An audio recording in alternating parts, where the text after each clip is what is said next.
Hello. Today I wanted to go through pretty much all of my journals and sketchbooks. This is going to be a video on what is essentially the evolution of my sketching and journaling and the ecosystem that I'm using today for it. I've always found these videos quite interesting when I've seen other people do them. I love to see the way everybody sets up their journaling systems. And yeah, I just wanted to share how I got to where I am today and all of that. So I'm going to be breaking it out into a few sections here.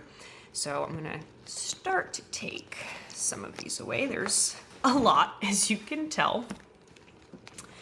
But I will begin over here. Okay, so all of these are my sketchbooks. I really started all of this with sketchbooking and drawing. I journaled as well, and I definitely have some like old diaries and all of that at my parents' house, probably still hidden somewhere. Maybe they got tossed over the years, but my sketchbooks really acted as a place for me to write a bit, but really draw. I have found, especially when I was younger, it was a lot easier for me to really just draw how I was feeling instead of writing about it all the time. And when I wrote, it was a lot of like creative outlet, a lot of like fiction writing in a sense. So yeah, my sketchbooks were mostly for drawing, and these are some of my oldest ones. So as you can see here, some stickers. This one, I believe I was in a woodworking course at the time, or perhaps it was like ceramics or something, but I was using some of the tools to make like markings on this. I have this one, added some more stickers here, and then over here is another sketchbook I have, and my like most recent one I've been using. So they're pretty much all in the A5 size. I have gravitated toward moleskin for the most part. I just think that they're nicely like compact. There's like a nice band that goes over it.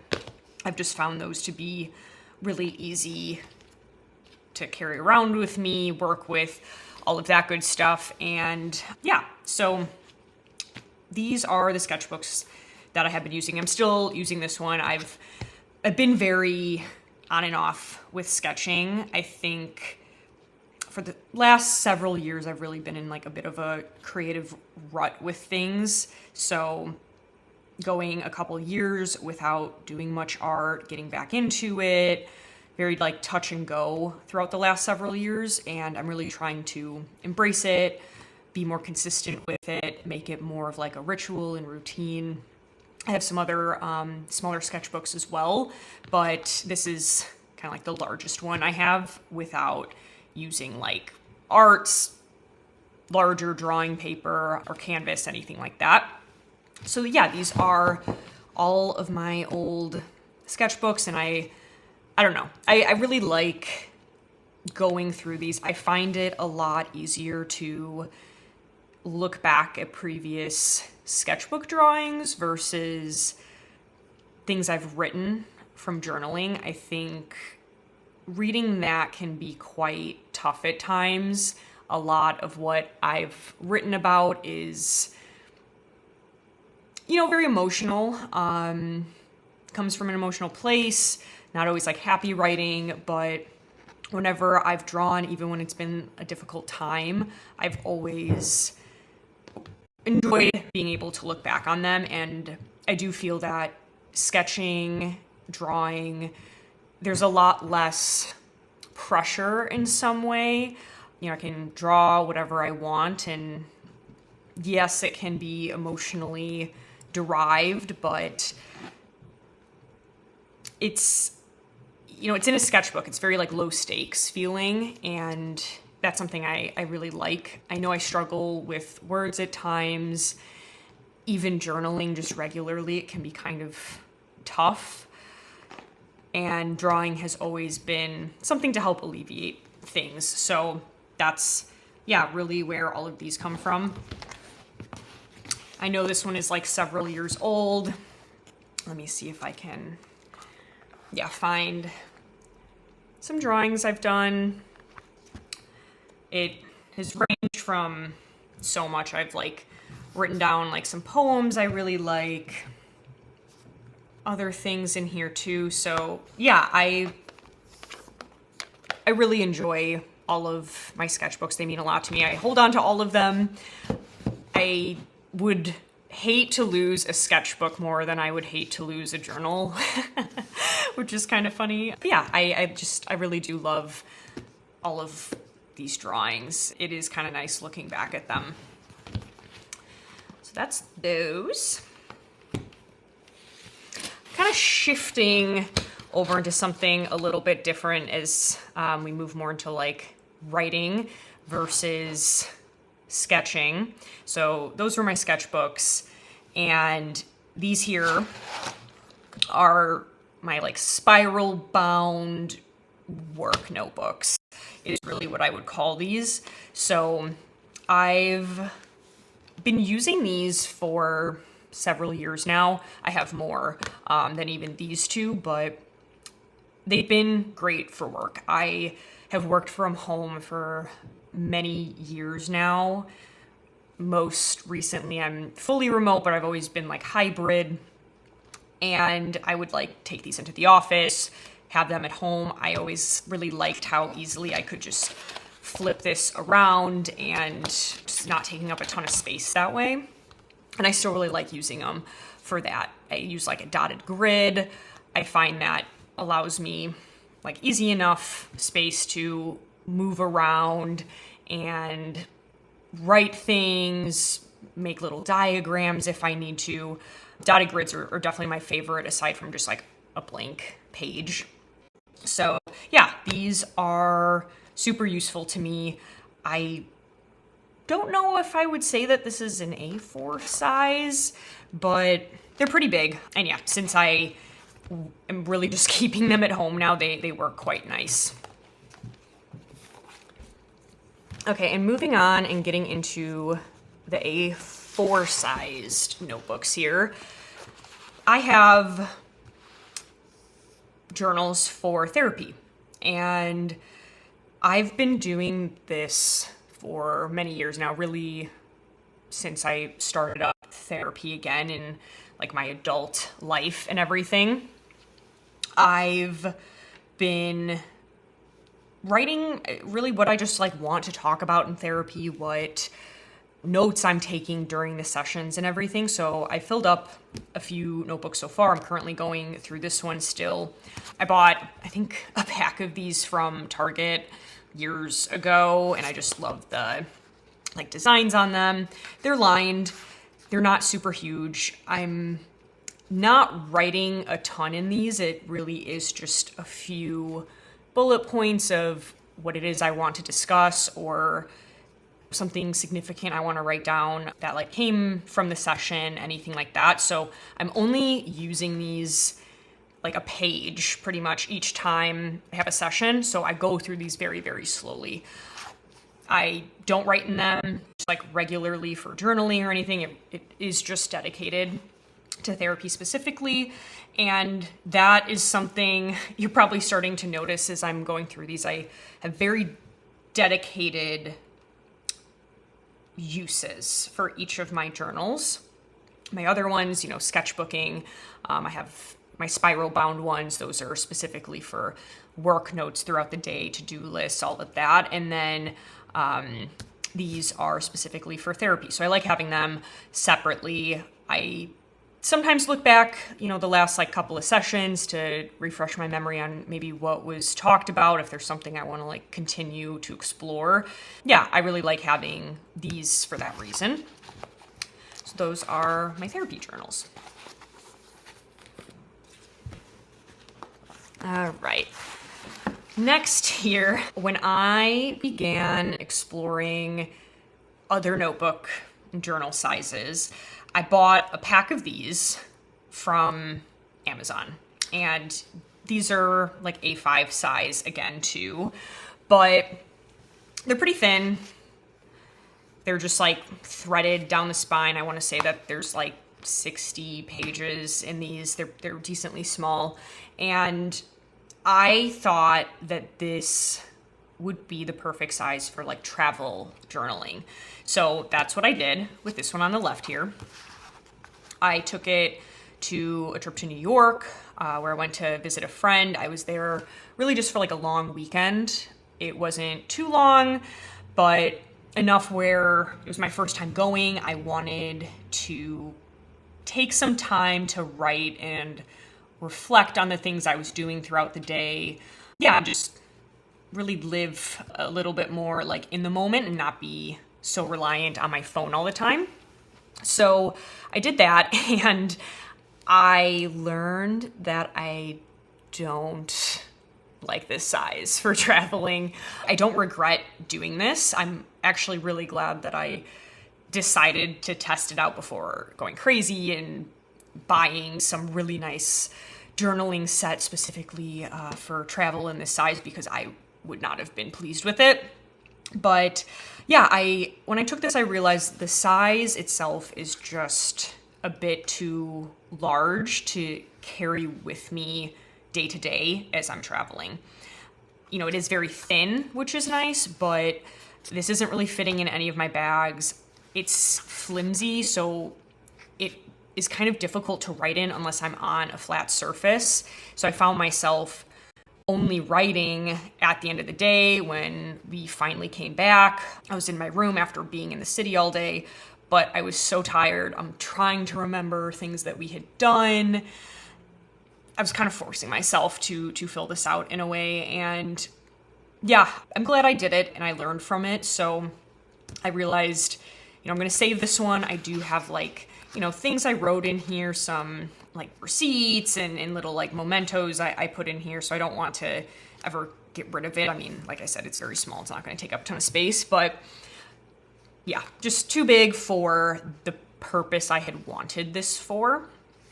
But like I said, a size like this is great when it comes to like my therapy notes, for example. But I will say I have actually really liked this thicker one, because I find I just have like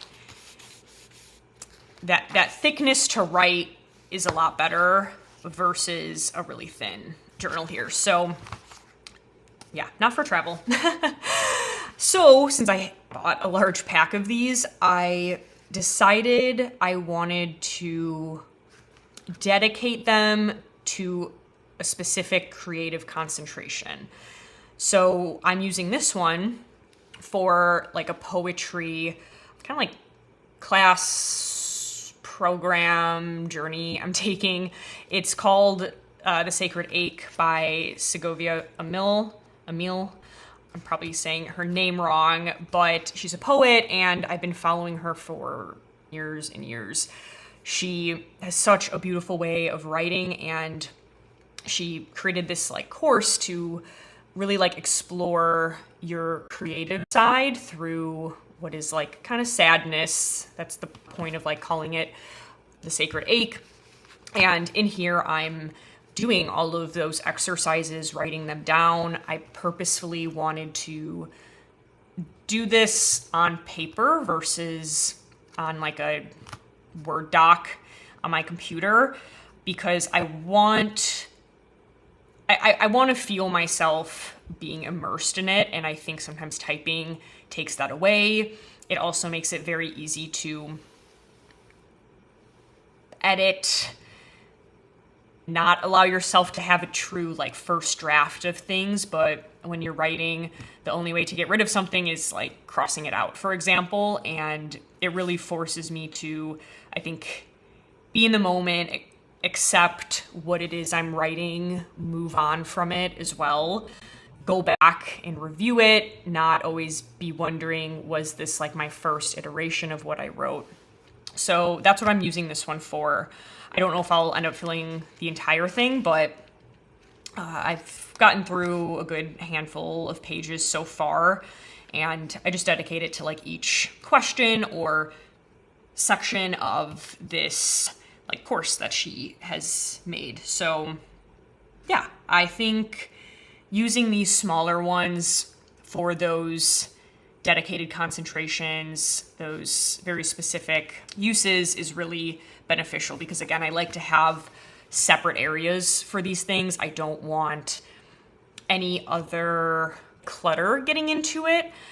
So that's why I like to, again, just have this specific journal for this one specific thing. Right, moving into this one. So this is also an A5 size. I purchased this one on Amazon, I want to say, from MD Paper. Again, all the rest of these I've been wanting to test out different sizes and see what I found would be like the best uses for them. And this one, I bought it because I really liked the way it opens. So it lays flat, as you can see. So it's really nice for writing. Again, I like this a lot for being at home because of the size of it, having like a table to write on, and with just how flat this lays, it's really nice. I got the gridded paper to have like some guide, but not make it so rigid. And yeah, I wasn't sure exactly what I wanted to use this for at first. Again, thinking, maybe journaling, something like that. But I realized that this would be a really great journal to use for like a commonplace book. The size of it is nice and big, so it could be filled with ideas, in terms of just like how many pages are in this. And then the size, again, is really great. I love the A5 size when it comes to stuff like this. Again, like something for a very specific purpose that I'm doing at home. I'm taking up the space for that. And yeah, I decided I wanted to use it for that. I actually watched a video from a YouTuber named Moonlit Journal. That's her channel name. And she went through her Commonplace book and the way she uses it. And I really hadn't explored the commonplace, purpose. What are people defining it as? How are they using it? So seeing her video, I had some preconceived ideas, but having her explain it just, kind of took some pressure off of what I built it up to be in my head. Initially, I was like thinking that this whole entire book needs to be dedicated to one very specific theme or idea, concept, whatever it is, almost like, what I'm doing with these smaller ones. And I'm like, how would I be able to write this much about one thing? In some ways I can see how I can, but I feel like those are mostly what I would call a opinion piece. But I did realize I'm spending a lot of time on my phone. I'm missing that, desire and explorative nature to just want to learn more, to understand something. And hearing about commonplace books, it immediately brought me back to college and high school with just the way research worked. When I was in school, we had computers and laptops and people were using those for research, but I also remember writing research papers, going to the library, looking things up on the computers there, finding specific books that I then had to quote. I remember doing research papers where we were not allowed to use technology at all. It all had to come from books that we were quoting and sourcing. So that's what I realized I wanted to do here. I'm absolutely using my computer to get access to articles and, publications and all that. I don't have a library within my home that has all of that, although it does kind of make me want to go to one of the local libraries in my city. But yeah, I want to go back to that way of learning where I'm I'm looking things up to really immerse myself, understand it. I'm writing things out, and that's what I'm doing here. So my first entry so far, I have not written much in here yet, but I decided to look up cat scent glands. I know a bit about them. I have a cat, but I was like, I never really have looked it up, really looked at what doctors, like vets, have said about it. It's always like, oh, I saw this on Instagram or someone mentioned something, but I don't find myself seeking out research as much anymore. So I wanted to do that here. And I did learn a lot. I learned that they have scent glands even between their toes. And there is something called the Fleming's response, which is how they kind of like smell through their mouth when they open up their mouth wide.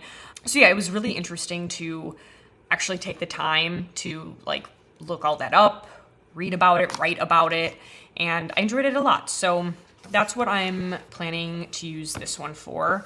And I'm sure it'll take me a while to fill this up. I'm hoping I can get some like imagery in there, print out pictures to associate with some of these things that I'm writing about. But yeah, that is what I'm using this one for. Okay, just had to grab this one real quick. This is my regular journal. So this is in the A5 size. It is a moleskin that is lined, ruled. And in here, I am doing true journaling, just things on my mind, things that I'm feeling, just writing it out, letting it go. And yeah, this isn't for notes at all. It really is just a place for me to let things go free that have been on my mind. And yeah, again, this is a 5 size because I'm writing out what I'm thinking. I'm writing in true paragraphs. I'm using up the full page. I'm using up pages even. So it's really nice for that. And yeah, I love the color of this so much. I'm hoping and thinking at some point that I might make a leather cover for some of my A5s to be together. Because again, there are certain ones that I'm going into kind of often, but I still like that they have their own little journal that they're dedicated to. So I'd love to have a way to wrap up this one that I'm writing in along with my drawing journal. And then I think some of the like workbooky concentration type stuff that I'm doing. Perhaps even my little review could be in there. This is a good amount to want to put into a leather journal. So we'll see what ends up happening. In a way, I do like these being separate, but I love the idea of, being creative and making a leather journal by hand. So we'll see. But these are the 4 A5 journals that I would, I guess use the most consistently day to day. All right, over here is my B6 journal, and I purchased this one at Top Drawer in Chicago, which is like a leather stationery store. They have calligraphy pens there, a lot of beautiful pens. It's just like a limited selection of like really nice high-end stationery. And yeah, I went there to actually take a look at some Paper Republic journals and see them in person, but I was testing some of the calligraphy pens, and the paper that they had out to test on, it was so like buttery smooth and nice. I loved it. And the woman who was working there, she told me exactly which paper they used, and the sizes that the journals came in were just too big. They were all spiral bound, which wasn't what I was looking for. So she suggested this one to me, and I had nearly bought, I want to say it was like the A5 size, but I decided to purchase this B6 size because I don't have any journal in that size, and I was debating whether I might like this over the Passport size. So I just wanted to purchase it and see what I was thinking. I think it's from Itoya, if I'm saying that correctly. But yeah, it's really nice paper. I do like it a lot. It opens up quite similarly to the one where it'll like lay flat with the way the binding is. So again, very nice to write on. And yeah, upon bringing this home and everything, I realized it is still a little bit too large to easily carry around with me outside of the home. So I was like, what am I going to use this for? I bought this $16 notebook and it's really nice paper. What could I possibly use this for if, I'm not going to be journaling with it? So I wound up deciding I want to use this for reviews, restaurant reviewing.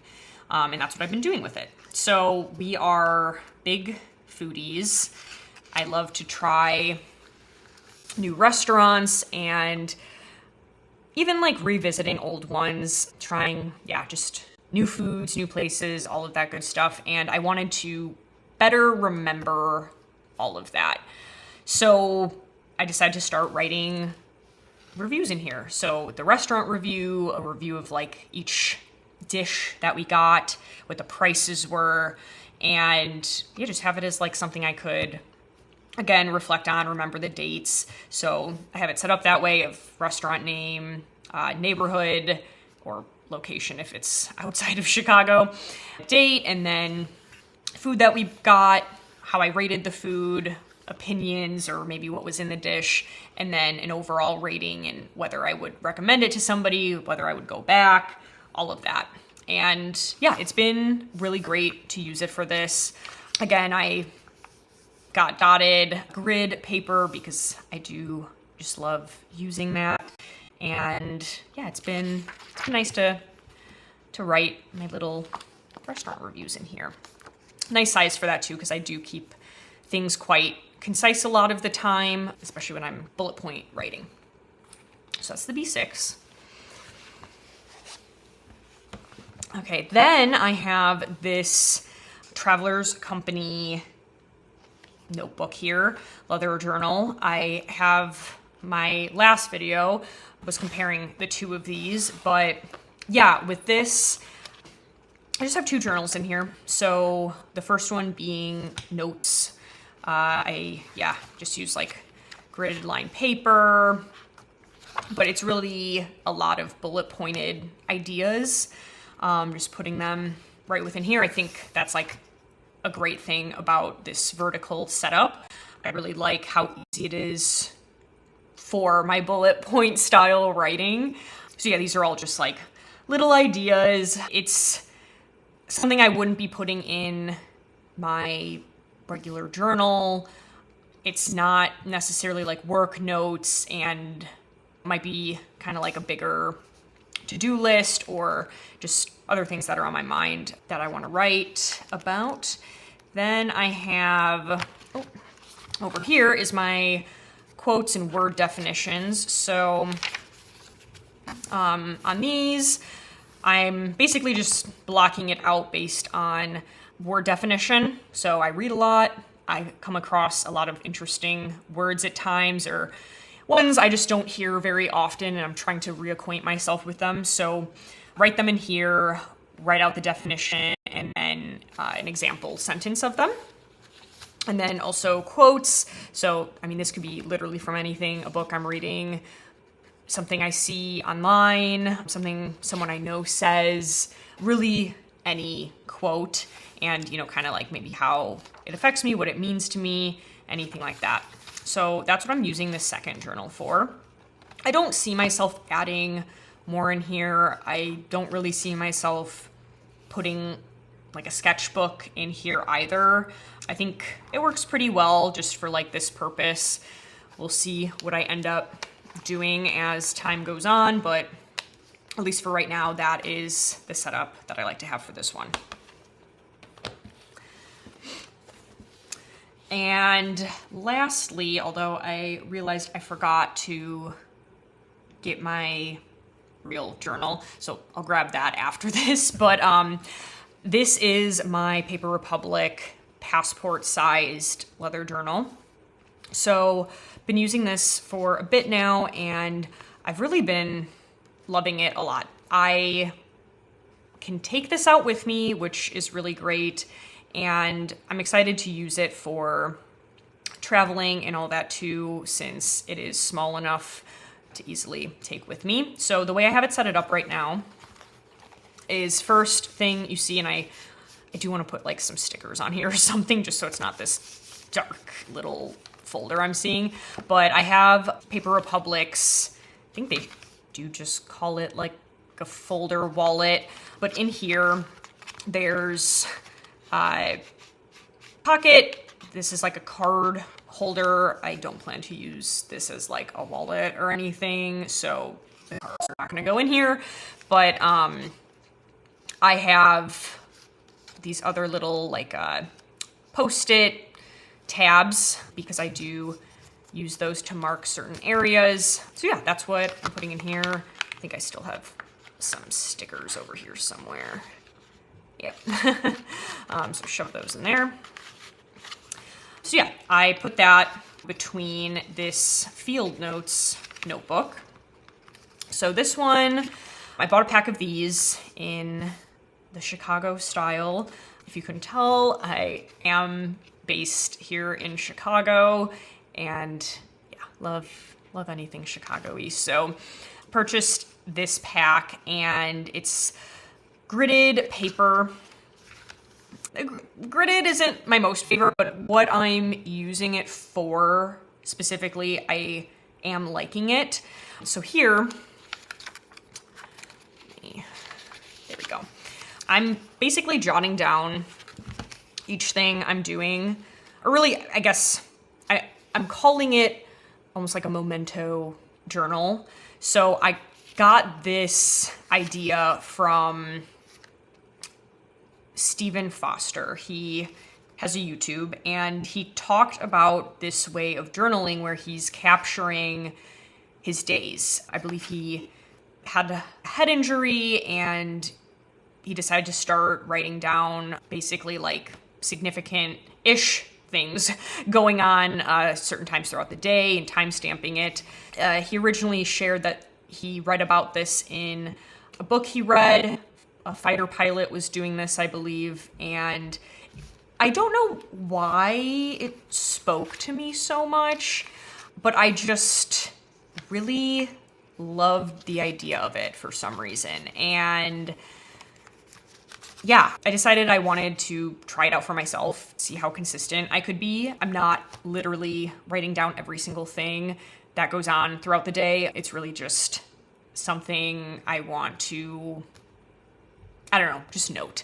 So sometimes I'll write what I eat for breakfast, but a lot of the times it's just, okay, I went to get groceries at this time maybe, or times I leave my house, if we go out to eat, what time we do that at, maybe what I got to eat or drink. If I go for a walk, if I take the time to draw or journal, I might try and write down that as well. Appointments, things like that. So just quick but minorly significant things throughout the day.